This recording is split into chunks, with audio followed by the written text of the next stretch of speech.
The KCSN Live Postgame Show with BJ Kissel and Ken Swanson is about to begin.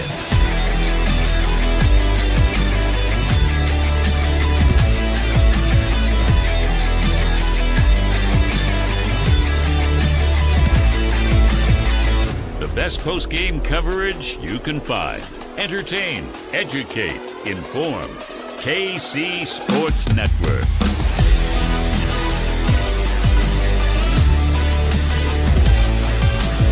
Live on the 101 The Fox Facebook page, KC Sports Network's YouTube channel, and tomorrow, well, wherever you find your podcasts.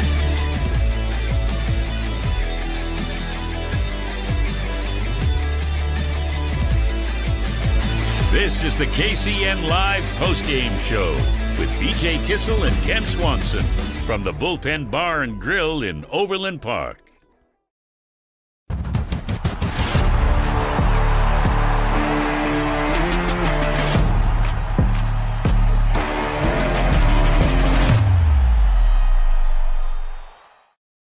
What's up, Chiefs Kingdom? Welcome back to the Kingdom Bar and Grill for anybody that was tuning in to our show at halftime. Chiefs win 36-10 over the Pittsburgh Steelers, and for the 6th consecutive year, win the AFC West division. Continue the absolute domination of that. We're going to break down this game and all of that and all the storylines to come from this one.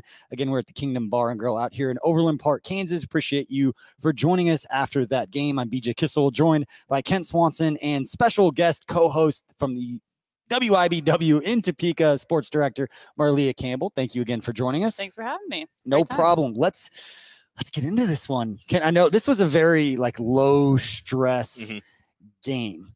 And the first thing I got to ask you about, because it seems like it's always the first thing that we ask you about, talk about the quarterback. Yeah. I mean, there's not much to say. He's normalized greatness, and we kind of become numb to how good he is, but it was nice to kind of see the version of him that we've become so enamored with. And we got to see it again today.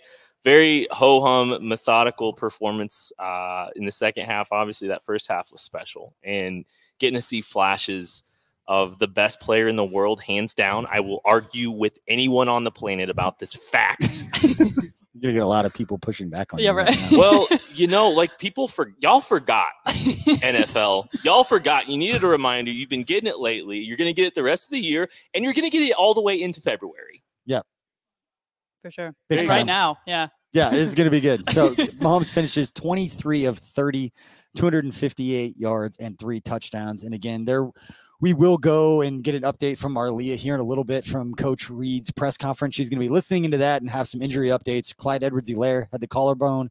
Tyrann Mathieu left there for a little bit with the quad, with the soft tissue thing. Hopefully, neither one of those are too serious, although the Clyde one doesn't sound great. Anytime there's a collarbone, that doesn't seem like it would be something small. But we'll have those injury updates for you as soon as Coach Reed has his press conference here in a little bit. And then we will be joined here in a little bit also by Craig Stout, our good friend. We'll go over tomorrow's headlines with Craig, and we'll go over key observations with Maddie Lane. And again, we appreciate you for watching us, whether you're watching on Twitter, whether you're watching on the KC Sports Network YouTube, or whether you're watching on the 101 The Fox Facebook page. We appreciate everybody out there for tuning in and breaking this one down. But Marleah, I want to ask, at WIBW, you covered little KU, little K-State, a little bit of everybody. Yep. K-Stater, Byron player Pringle of the game, himself. Byron Pringle, a couple touchdowns. What did you see from him? What do you love about his performance? Yeah, I mean, 6 receptions, 75 yards, led the Chiefs in receiving today. What a performance by him. I mean, he dropped that first one, but ever since then, I mean, he was about as good as we've seen him. 2 touchdowns tonight. His first game as a Chief with multiple touchdowns. So I mean, gosh, he's just stepped up huge tonight. And we talked about this earlier. He's made the most of every opportunity he's gotten, and you're seeing those opportunities grow. So it's cool to see him continue to capitalize on those. Yeah, and we talked about it before during the halftime show, is the fact that the offense was it just looked the way that it's supposed to, and it was without Travis Kelce. And looking back now, it's great that Travis Kelce, out of all the guys on our team that body just where he's at needs a break, that this could end up being a great thing for Travis Kelce. Got to sit at home, got to live tweet some of the things that we saw from Chris Jones last week. It's just one of those COVID related things that we get to experience the games as players get to live tweet. Yeah, no, it was fun. It was fun to kind of see. Yeah, Travis Kelce got to be a fan again today. You talked about guys that maybe didn't even have much usage of anything too. Yeah. Tyreek Hill 2 catches, 19 yards. Both were in the first half. The Chiefs were just dominant, basically without Tyreek Hill and Travis Kelce in this game. So Tyreek Hill finished the 5th leading receiver in this game. And didn't have a target even in the second half, so he got a nice little rest too. This is fun. This is a big one. Having the best player in the world is kind of fun, I think, sometimes. Chad Henne plays the entire fourth quarter, doesn't throw a pass. Yeah, he didn't attempt. I looked at the box score. I was like, he didn't attempt to pass. The other thing that just jumped out to me, we joked about it during halftime because the leading receiver at that time was like, holy cow, is Derek Gore. Derek Gore had 104 yards on 15 touches. Yeah. Like he went over 100 yards from scrimmage. Obviously it's the first time he's done that in his career, unless I'm missing something. Second leading receiver for the Chiefs today, too, behind Pringle. Awesome. Yeah. The funny thing is, I'm looking here. Patrick Mahomes threw one pass in his last drive, too, but I believe the rest of it, 2 passes. The rest of his last drive, the 12-play 59-yard drive in the late third quarter, he had 2 pass attempts or 2 dropbacks, I guess. So, he didn't even really have to throw the ball much in the second half at all either. So that's interesting. Chiefs pick up a couple of sacks. They win time of possession. That's what matters. Exactly. 3 turnovers. 3 turnovers. Red zone, Steelers. The Chiefs defense holds the Steelers going 1 of 4 inside the red zone. And those little things that even when the game starts to get away from you, those pride type things where the defense steps up when they get down there, those kind of factors you look to make sure that everything's clicking on both sides of the ball. And to me, this is the most complete victory the Chiefs have had all season. Yeah, and again, we talk about the absences on this team, and they're able to do that. That's just so remarkable. And the Steelers are playing for their playoff lives right now. Right. This isn't a team that's just, dead to rights here at the end of the season. This is a team actively trying to go out there and have some success and try to string some wins together and sneak into the playoffs. And the Chiefs just dominated them from Jump Street, both sides of the ball. It's a great game. It was an outstanding game. It was boring, and that's always a good thing, honestly. Yes. Yeah.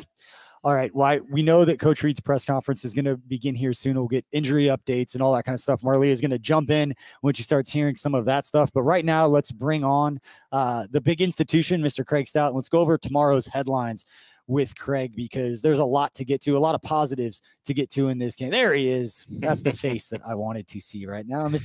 Welcome. Welcome. I'm angry. I don't know about you guys. This defense allowed 10 points. I'm furious right now.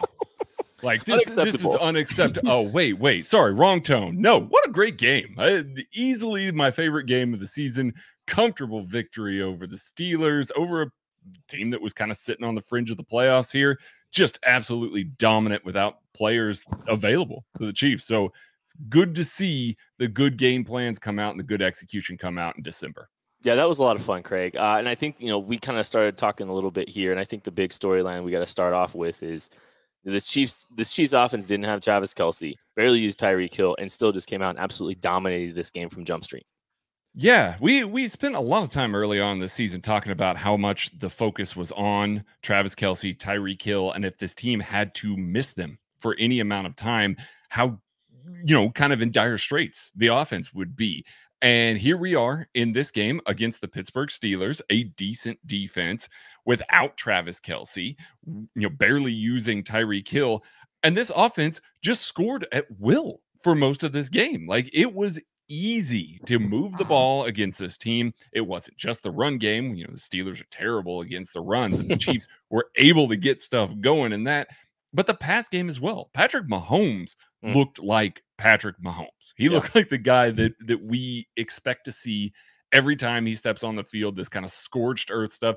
Had some drops that would have led to maybe some more points on the board here. I know that, 36 points, you win by 26 points. You take what you get there, but they were still heating up. This is not this team firing on all cylinders still. Yeah. And this is what they look like against a defense that needed to play well in Arrowhead. It just, I have a lot, got my hype sky high right now after watching this performance, watching what they could do without having to use Travis Kelce, without having to use Tyreek Hill, leaning on the running backs and the tight ends, and Byron Pringle.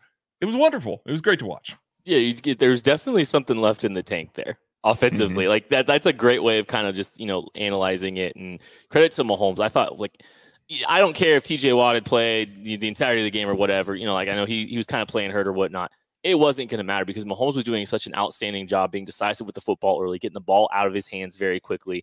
You know, kind of spreading the football around. I'm pretty sure we're going to talk about that here in a little bit more.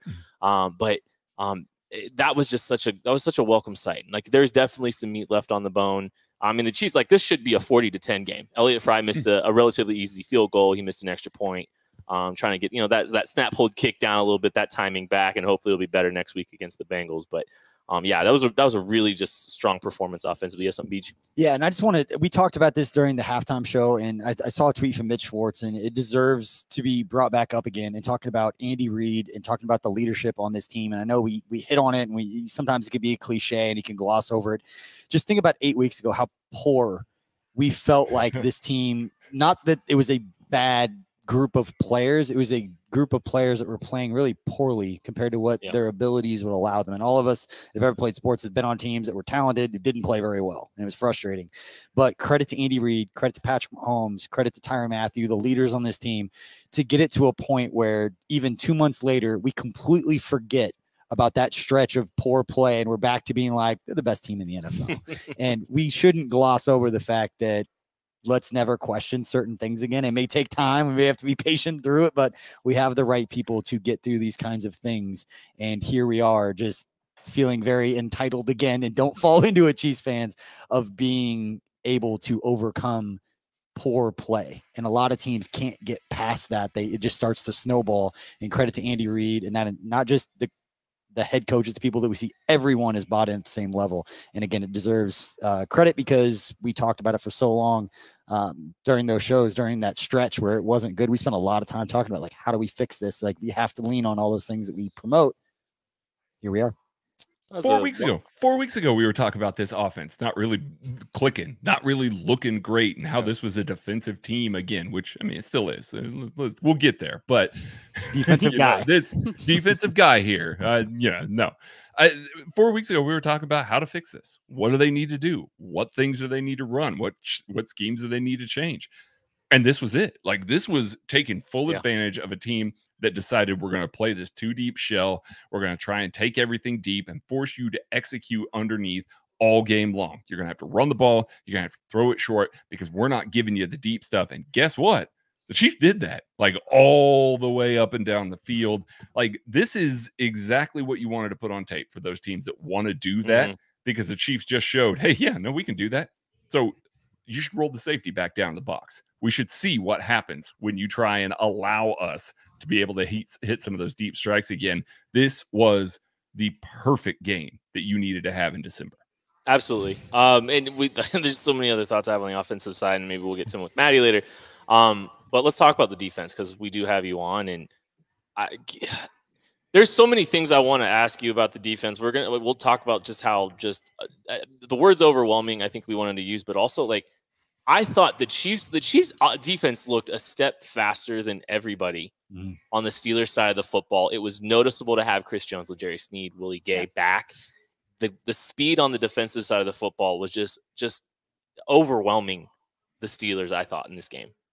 I mean, one of the things that we talked about in our game preview this week was how the Steelers' run game is slow developing and horizontal. And my goodness, the Chiefs feasted on it. Willie Gay Jr., L'Jarius Sneed, even those guys on the boundary, Charvarius Ward, you have Mike Hughes getting in the action. You had these guys that were just closing things out quickly and easily. And they, we talked about the Chargers, how the Chargers were able to get ahead of the sticks last week against the Chiefs, on that Thursday night football game. Now, all of a sudden, you're in a situation where the Chiefs are constantly in advantageous situations for Steve Spagnuolo. They were able, these guys that they missed against the Chargers were absolutely flying around, making negative plays, just constantly in the backfield and taking away what the Steelers wanted to do. Yeah, it looked like the Steelers were just, a team full of slows, essentially, versus this Chiefs team that we talk about all the time. That, Steve Spagnuolo likes a certain type of guy on the defensive line or a certain type of linebacker at the second level that aren't necessarily the speediest guy. My goodness, this was completely tilted in the opposite direction because the Chiefs were just all over everything the Steelers were trying to do. Yeah, BJ loves the athleticism of Najee Harris so much, and those edge rushes were really showing, or edge runs were really showing that long. Listen, if you were here during the game, there would have been an argument over most athletic players in NFL history. Dion and Tyreek are in that conversation, and Kent's trying to bring Najee Harris into this discussion. This is slanderous. The fact that you tried to throw this on live television. Okay. It's not television. Live YouTube. It's on some people's TVs. I get screenshots of people watching our show on their TVs. We should have Coach Reed's press conference here in just a little bit, but friend of the network, Jared Sutton, our host of our Border War podcast, our KU Mizzou podcast, you should check out. It's on our YouTube channel, and go on Apple, Spotify, wherever you listen to podcasts. Search KC Sports Network, KU, or Mizzou Athletics. You'll be able to find that podcast. But I like Jared's tweet here. Obviously a Chiefs fan. 14 players on COVID list without the best tight end in the NFL, without your right tackle, without your kicker, without your punter, #1 seed in play, 8-game winning streak in play, beat the Steelers by 26 points, win the 6th-Straight AFC West title. Reed, Mahomes, Spags, #Chiefs Kingdom. Well said. We should probably just close the show out. Just close it right now. That's all you need to Jared. say. Thank you, Jared. Appreciate that. They're, playing football, playing your best football at the right time is obviously a big factor when you're trying to make a playoff run. The 1 seed, being able to secure a bye week is another big thing. Health is the other one, Craig, and that could be the story is like that of this game as you see Tyrann Mathieu out, with a quad injury. Injuries in general, I think, are something you really worry about this late in the year, and you don't like to see guys like Tyrann Mathieu coming off. Yeah, you don't want to see Tyrann Mathieu. Now, he was able to continue on a couple plays after that. Willie Gay Jr. also kind of got his foot stuck in the ground. Trey Smith was limping around a little bit. These are the guys that kind of played a little further after their injuries. And then there's Clyde Edwards-Helaire that has a collarbone injury, and they ruled him out. Like, that's not great. These are the things that you don't want to see in these sorts of scenarios, which is why you've got people screaming in the middle of the third quarter when the team is up 30 points. It's like, pull the starters, get them out now. You want to save these guys, keep them fresh for the end of the year. It does that might be the lasting thing that comes from this game, unfortunately, which stinks a lot, because if these guys are truly hurt, if these guys are going to miss some time, especially you got a big game against the Cincinnati Bengals coming up next week. If these guys are still worn down a little bit and recovering from this sort of stuff, this might be looked back at, oh man, it really is unfortunate that they weren't able to get some of those guys off the field. I mean, they had the game in hand. The Chiefs had allowed 161 yards from their starting defense. That's it. And then they finally pulled their starters there in the beginning of the fourth quarter, about 9 minutes left. So they could have pulled them much earlier. They were cruising. Everything was going great. They could have pulled them earlier than they did. And so if Willie Gay or if Tyrann Mathieu or if Trey Smith or Clyde Edwards-Helaire can't go for any point of this coming stretch right here, that's unfortunately, it would really suck. Like, it'd be the part of this game that we're going to remember the most at the end of the year. Good thing is we've seen the Chiefs adapt, though. I mean, this team has got proven that tonight. You mean like tonight? Yeah, right. That they were able to adapt, and obviously the defense was largely whole. I mean, I don't think they missed Rashad Fenton. But outside of that, I mean, we really didn't see too many guys on the defensive side of the football that didn't play offensively. Travarius Ward made a hell of a play on the one-handed interception. Oh gosh. Oh yeah. You forget about those kinds of plays throughout the game when everybody. The offense playing the way that it did. That game just put you to sleep, because we watched 30 minutes of the Chiefs going through the motions and still dominating the Steelers.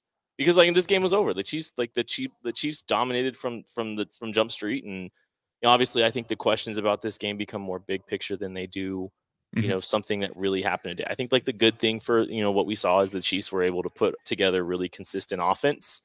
Without Travis Kelce, sure, but just period, because there's been a lot of questions about this team being able to generate offense with a team that is, fighting for their playoff lives. They just dominated from Jump Street, and we're able to get their starters some rest there late. And Craig, we're going to give you some rest now, and we will talk to you tomorrow.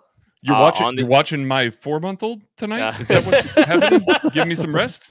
I didn't say that. I got my own 5-month-old to deal with, but we'll talk to you tomorrow on the KC Laboratory live show. And before we let you go, did you have a great Christmas, Craig? Absolutely. We Spent had time with the family. Absolutely. Good. Wonderful time. Good. We're glad you had time. We appreciate that. And you can find all of Craig's stuff tomorrow morning on the KCSN Substack newsletter. We break down things throughout the week. 6 o'clock every morning, you can get an email from KC Sports Network with all the latest news, analysis, and all that good stuff, just like you'd hear on all of our podcasts. But you know who shows a lot of leadership? Craig Stout. You know who else shows a lot of leadership? Who, BJ? Fairway Independent Mortgage. Fairway Independent Mortgage makes the home loan process as simple as possible by guiding you through every step, just as they've done for the past 25 years. Call Jennifer Dixon at 816-390-8898. That's 816-390-8898. Great rates, a focus on customer service, and the fastest turn times in the industry. Fairway Independent Mortgage. Marleah, we told you that was going to be brutal transition. You're just going to wait for it. Yeah, thank you. A little bit better of a transition right now. Let's go to the Big segue. Cedar Golf best drive of the game, Kent. And before we look at it, let's take a look at what makes Big Cedar the best golf experience in the Midwest.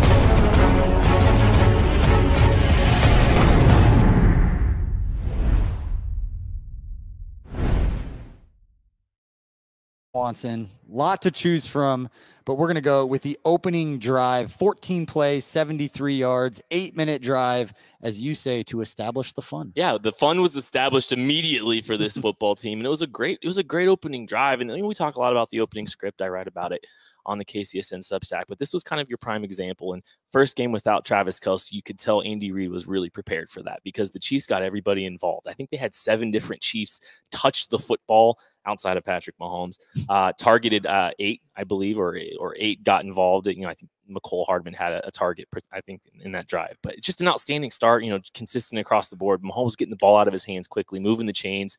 It wasn't just a bunch of big explosive plays. It was an 8-minute plus drive to open that game out, or open that game up. That's a fantastic start, and everything was just about what we expected from there on out. Yeah, set the stage for the defense too. You heard on the broadcast that this is the 8th straight game that the Chiefs have shut out a team in the first quarter. Wow. First time in the NFL since 1999. So it's all right. That was like when Tucker was born. It was pretty close. Gotta love actually. Yeah. Bopping on Tucker from left field. Always, any chance you can. Love it. That was a good one for the Big Cedar Golf best drive of the game. And Big Cedar Lodge is quickly becoming known as America's next great golf destination with some of the best designed courses in the country nestled down in the Ozarks. It's exactly what you need when you know you need it. Ozark National, Big Cedar, Paynes Valley, Buffalo Ridge, Top of the Rock, BigCedar.com. Plan your trip now. A lot easier when it's going to be in the 60s like it's been in December. We got hoodie and shorts weather. Absolutely beautiful. And what else is beautiful is this quick 60-second break we are going to take a look at some of the other shows here on KC Sports Network. We'll be right back, hopefully with an injury update from Andy Reid here very, very soon.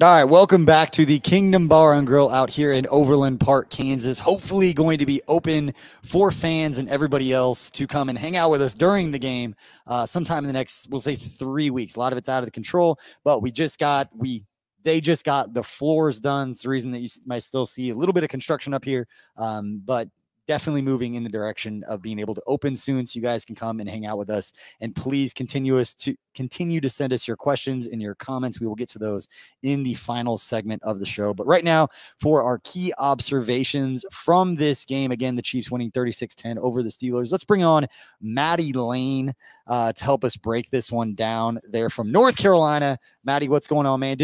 Before we get into the game, did you have a great Christmas? How was everything with you and the fam out there on the East Coast? But I had a fantastic Christmas. I went to the mountains. It was still like 70 degrees up there. So it was great. It was almost as good as watching this game, which ended at like the midway point of the second quarter.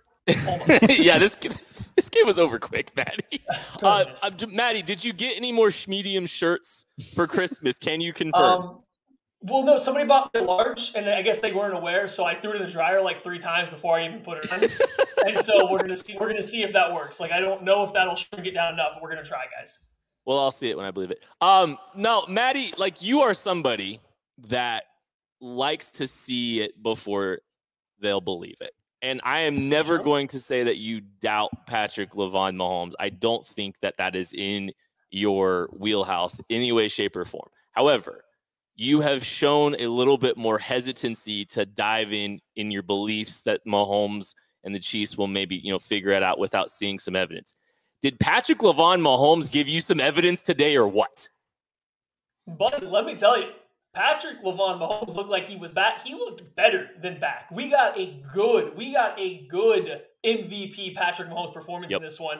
And it's only that much better when you kind of just contextualize that it was done without Travis Kelce on the field. I think at the end of this game, it's easy to say that, he had played really good, everything was clicking, but like, you really have to think about it to understand. His go-to guy, the guy that makes them right all the time. When they get beat, when the defense calls up a better play than the offense does, the guy that makes it right is Patrick Mahomes, but in Travis Kelce, and that guy was gone. So it was only Patrick Mahomes that was making things right today if it wasn't right, and he did over and over, and the stat line looks great. It would be even better if, you got McCole Hardman running through contact, Josh Gordon comes down with one of those difficult catches. The stat line's astronomical, and just watching how he was playing, making circles back in the pocket, not really leaving the pocket, but scrambling around trying to make plays.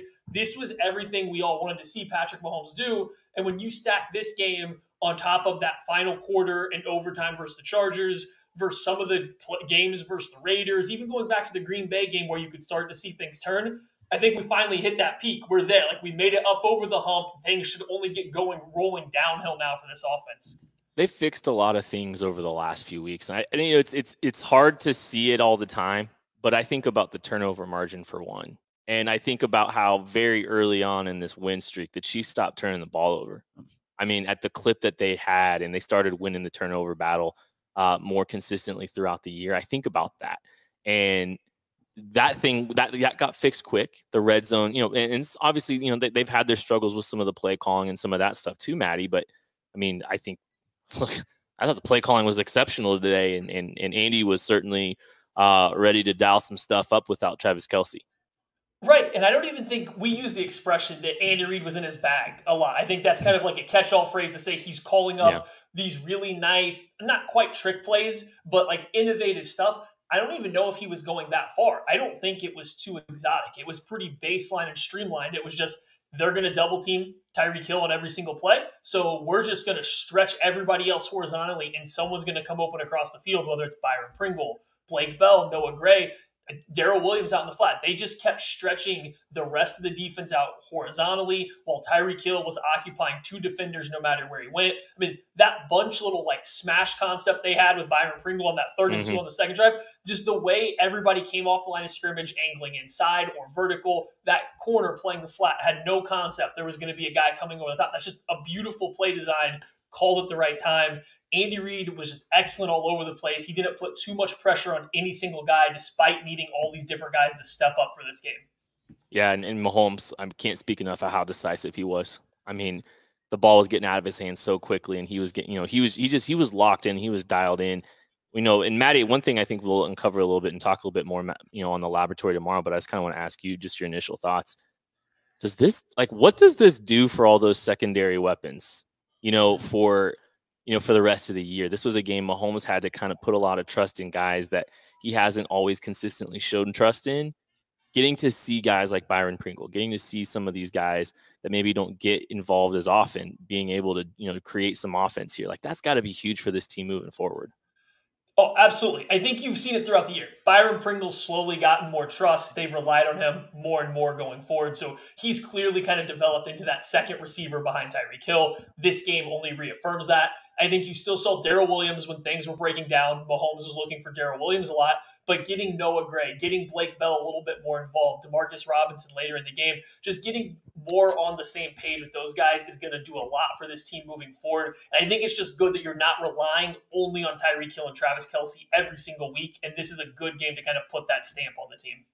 Yeah, hey, I'll pop in with a quick injury update. We have Andy Reid on the mic right now, and so obviously just two guys. He said we're looking at Clyde with a shoulder. He said, Coach Reid said shoulder. We saw was a collarbone on Twitter, but and said we'll see how bad it is tomorrow. So no real update there. And he called Matthews' injury, which we saw a quad contusion. So it sounds soft tissue, but another thing we'll probably get an update on in the coming days. But I think Clyde's the one to really keep an eye on. With the shoulder / collarbone, kind of not sure, but upper body. Contusion region. to me has always been a fancy word for bruise. Yeah, I think it is. Yeah, He bruised his quad. Yeah, it could be worse. And like sometimes I wonder if like that late in the game, like they're probably going to pull Tyrann Mathieu anyway. They just rule him out immediately with an injury just to kind of play some mind games with the Bengals here. We see it on the broadcast because the TVs are following him around, but sometimes the coaching. I'm not saying that's what happened. Obviously, we don't know. We're not even close to there, but like. Tyrann ran back out there up 30, like playing through an injury. Yeah. We were like, I feel like Dave Merritt or somebody was like, get him off the field. Like, why is he trying to play through this? He's done for the day. Well, there were some guys back on the field for the Chiefs that they didn't have when they went against the Chargers. 3 key defenders at 3 different levels of the defense. Chris Jones, L'Jarius Sneed, Willie Gay Jr. Getting to see those guys back on the field absolutely, undoubtedly made a difference in this game early specifically. Oh, I mean, absolutely. The first play of the game was L'Jarius Sneed slipping by a wide receiver, blowing up an offensive tackle trying to pull around, and then stopping, an outside run for a negative gain. And then throughout the entire first couple drives, the Steelers continuously tried to challenge him in the flat on these screen routes, these quick passes, and he was making plays left and right. Then Willie Gay on the other side, there was a couple plays where he chased it down from the backside. Later in the game, he had an injury scare as well. It looked like he kind of hyperextended his knee, but he contacted a running back in the flat, turned up and ran on a wheel route with him and essentially erased him from the play. That was a great play by those guys. Those guys were playing so good out in space on the second level. And similar to last week, you saw the Steelers continuously try to attack the Chiefs in the middle of the field, trying to attack them short. But now the Chiefs have their athletes back on that level. They were able to get out there and match the speed that the Steelers had with Sneed, with Gay, and that just changes everything about this defense. Whether you want to say they're the best players on this defense or not, it doesn't really matter. Just their presence, their athleticism, their physicality on the field is something this defense can't really be without. There's nobody that replaces what those two guys do. So missing both of them really hurt, and I think you saw it in the first half of this game. The Steelers could do nothing in that area of the field until the Chiefs started backing off, and I think those two guys were a huge part of why.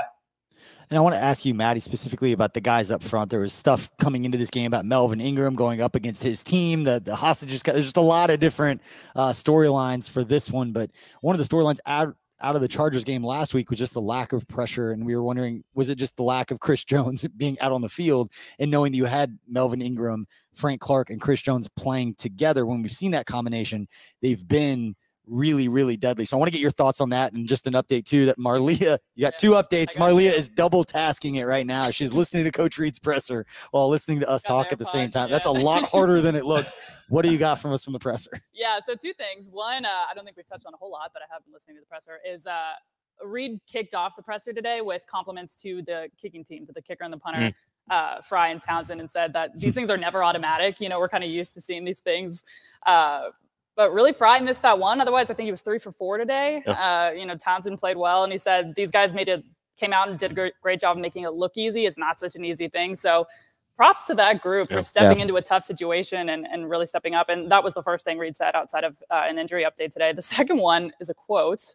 And it is he was asked about Pringle and the offensive line, kind of the touchdown situation, and how much time Mahomes got really to pass today. And Reid said, "I love that like a piece of prime rib." So, which I assume is a lot. Yeah. Every once in a while, he'll drop a zinger. My favorite that he's used it a couple of times. He'll say, "It's a treasure. It's like finding a Snickers in the freezer." It's just like, it's always like OTAs and like May when this stuff comes up. But Maddie, going back to that, just what do you see from those guys up front and Melvin Ingram specifically? Just because I feel like if it's not somebody at KC Sports Network, somebody out there is going to do like, this is what Melvin Ingram did against his former team kind of breakdown. But what jumped out to you watching it live? Specifically with Melvin Ingram, he was so good against the run. Anytime they were challenging, and they kept trying to race the Chiefs out into space, get outside, and it wasn't working. Anytime they ran at Melvin Ingram, he was consistently beating the tackle around the edge. I think everyone's going to remember the play where he kind of gap exchanged with L'Jarius Sneed, looped around the outside and cut off what was a third and short or fourth and short run. Like, that was great. He was holding guys up on the end consistently. And then just the unit as a whole, getting Chris Jones back allows Ingram and Frank Clark to get isolated one-on-ones over and over and over again. And you saw that at the beginning of the game. Frank Clark was taking Dan Moore, the left tackle for the Steelers, and he was taking him to church play after play. He was destroying him so much so that I think the Steelers, who are already a quick passing attack, had to account for it. They had to go back and start throwing all these quick passes out to the right side, trying to get the ball out of Ben's hand even faster, just because you have Chris Jones taking up so much attention in the middle of that line of scrimmage. You know, when he's not lining up off sides, we're going to forgive those two lining up in the neutral zone moves from him. But he just takes so much attention away from everybody else and allows them to thrive. So I was glad that Melvin Ingram, despite not having a sack or a ton of pressures live, he really did put his kind of fingerprint on this game in the run game, especially early on. I can't emphasize enough how dominant that defensive performance really was from that first unit. Like, I mean, it looks the 36-10, whatever, but I mean, honestly, like that, they were doing absolutely nothing. What do you got, BJ? I just realized that my game prediction for the 101 The Fox pregame was 35-10. You predicted really that close. Big of a blowout? Yeah. Look at this, man. I had zero confidence that Ben Roethlisberger could do anything. I picked 20-10. A lot more pressure. Part of it, right? Yeah, I got half of it right? Even the most Talk optimistic, about guys not believing in Mahomes. Even the most optimistic of Chiefs fan, though, wouldn't have expected Patrick Mahomes' offense to look quite this good without Travis Kelce. You'd expect something to be like, oh, they really missed Travis there. And there were a couple plays that maybe I was being unfair of asking Josh Gordon to make a couple of those key third down plays. Those were not easy catches. And I talked about it during the halftime. If I was going to be critical of anything, it was came in to make a couple of those plays. I don't need 800 yards from you. I just need some key third down plays from a physical mismatch that was one-on-one down the field. Tough catch. Got to make some of those. We're going to see those again in the playoffs, and there's going to be a couple of those that he needs to make because it's going to be against a better team that we can't afford those kinds of mistakes. Yeah, and I think that's the only thing that was missing offensively from this game was just that one receiver making one or two major plays, you know, not even off script, just making those highlight plays on their own. Maybe it was one of those Josh Gordon plays. You know, Clyde Edwards-Helaire had the touchdown run where he planted the two Steelers on the ground. That was fun. But like just you wanted a receiver to put their, like, you know, to come out with that highlight play. Josh Gordon had a chance, couldn't make them, but you replace him with Travis Kelce in the playoffs. One of those plays, if not both, are going to be made, and that changes everything even more so. So that's the only thing that was missing. Not having Kelce, you can kind of live with that if you're a Chiefs fan for sure. You can read Maddie tomorrow on the KCSN Substack with our game recap. You can watch him, Craig, and myself tomorrow, 6:30 Central Time on the KC Laboratory live show on YouTube, Twitter, Twitch, the Twitch, even. Twitch. That's it. That's Chief in Carolina, Maddie Lane. I hope you had a wonderful Christmas, and we'll talk to you tomorrow, buddy. Thanks, guys. You too. Enjoy the rest of the evening.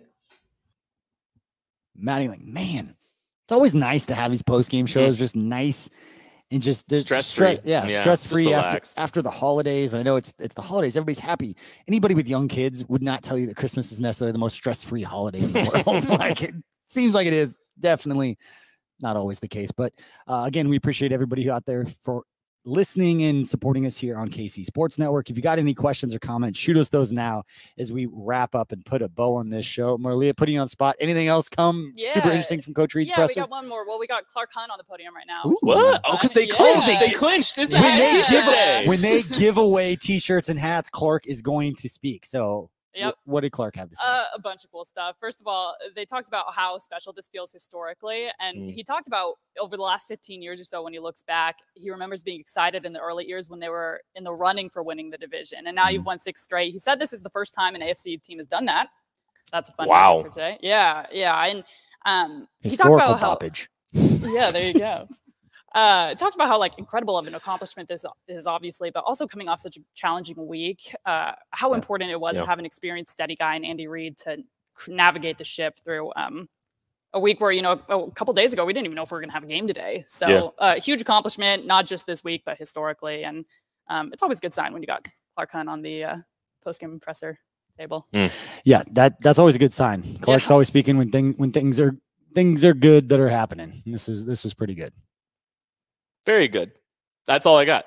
Yeah, nothing else. You always put me on the spot towards the end of the show. You always just like stare at me, expect me. I'm good. It's the same thing we've been doing throughout the show. Yeah, I agree. Following along, we hit all the talking points. You hit it all.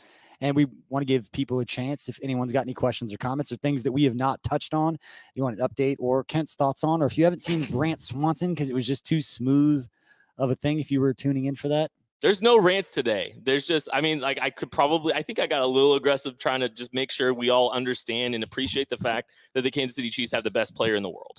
And I'm sick and tired of anybody saying anything else otherwise. And y'all needed a reminder. You got it. You're going to get the rest of 2021, which isn't very much, obviously. And 2022 is going to be a very fun first couple months because the Chiefs are going to the Super Bowl after they win this 1 seed too. I'll say, I don't like this thing that media has become where, like, if you're against the player, if you speak out and say Patrick Mahomes is broken, that you're just going to lean into that forever now. You can't just be like, you know what, I was wrong. Like, he's the best player in the world. Like, it's just going to consistently look for things to be negative about because you got to double down on being wrong. I think there's something else interesting here really quick when I think about this is like there's always been a ceiling here that's astronomically high, even when things weren't going well. And like, I think that there's always just like, they are this inevitable monster around the corner for the rest of the NFL. And the Chiefs weren't really necessarily achieving things that we're accustomed to seeing them. It was not always easy. It has not always been easy for them this year. But getting to see them continue to kind of build and grow and kind of, start ascending back to what we know that they're capable of. Yep. Mahomes looks different. I mean, like, he looks different the last 6 quarters of football. There is something noticeably that has changed in, like the swagger back kind of commentary. I don't know if it's entirely that, but he's playing with a freedom we haven't seen. And if he continues to play with that freedom, they are who we thought they were. They are who we thought they were at the beginning of the year. The team that we talked about them going 20-0 or 21-0 or whatever it was going to be. That is their legitimate ceiling here. And they're starting to achieve it. And they're starting to realize it with a defense that's better than I think any of us actually anticipated. Yeah. This defense is unbelievable. Melvin Ingram, we don't want to give all the credit. We've talked about this. I'm still trying not to give all the credit to one player, but it's definitely coincided when he stepped in. Yeah. And maybe it was Chris Jones going and it was just all happening at the same time. Player health. But I think Maddie brought up a great point that you just get one-on-ones, and it's almost simple while it's also part of the scheme that when you've got Chris Jones inside, they have to put so much pressure on him.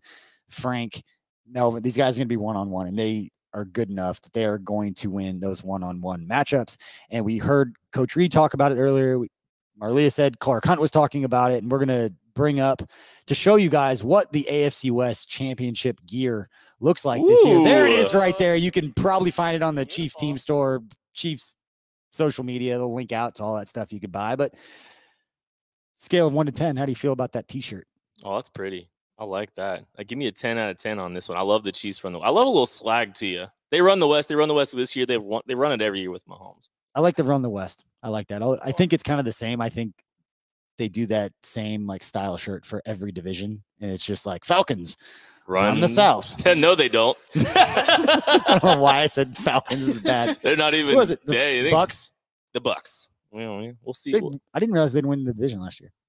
No, they had to. They did it the hard way. Yeah, they didn't even have a bye. I mean, that's hard to do. It's not normal. Crazy. Well, anyway, you can get that stuff. And if you haven't seen it yet, you go to our social media channels. We're doing a lot of giveaways, a lot of our swag. We've got helmets, we've got whiskey glasses, we've got hoodies, we've got stickers. I'm just going to keep saying stuff, looking at Scott. Hats. And we've got hats. So just hats. Like the hat that these are very limited edition hats. I will just say that. They are very limited edition, but we appreciate everybody for tuning in. Give Kent a chance and Marleah a chance for some closing thoughts here. Kent, closing thoughts on this game as the Chiefs prepare for that game next week against the Bengals. Another big one. They're that much closer to locking up that 1 seed and then giving not just Travis Kelce because of COVID, but giving a few of these guys some time off towards the end of the season. Yeah, I hope people understand how important that bye week is because teams that get bye weeks have a very high probability of running in making a Super Bowl. So that's crucial for the Chiefs. 2 wins, and this next one's big. The Cincinnati Bengals playing very good football. Yep. My head's been in Cincinnati since about the second quarter. And it's a big one. I mean, it's the next step in this team's pursuit of what would be a really remarkable turnaround. Yeah, I'll use my time with a little tidbit from Mahomes tonight. We just got him on the podium. So a question we talked about a lot this week was, is there a plan A? Is there a plan B for, we have Kelsey, we have Hill, we have one or the other. And he said he went through the reads the exact same way today, went through the preparation like he usually would. So there really wasn't a contingency plan. It was just they've built the receiving room, they've built the tight end room for the situation if you have guys go down to, be it injuries, COVID, whatever it may be. So no big changes to the offense, maybe a minor tweak here and there. But, and as we talked about earlier on the show today, it was kind of a success by, you know, we got 1, 2, 3, 4, 5, 6 guys with 2 catches or more. So, yeah, Derek Gore out there. You never knew he was going to come through. Receiver today, yeah. You had him on your fantasy team that you were looking pretty sure good. A lot of people started him. Somebody out there probably. Oh, yeah. You know, somebody desperate enough to give that a shot. This is Gore. Tucker, did you really start Derek Gore in your league?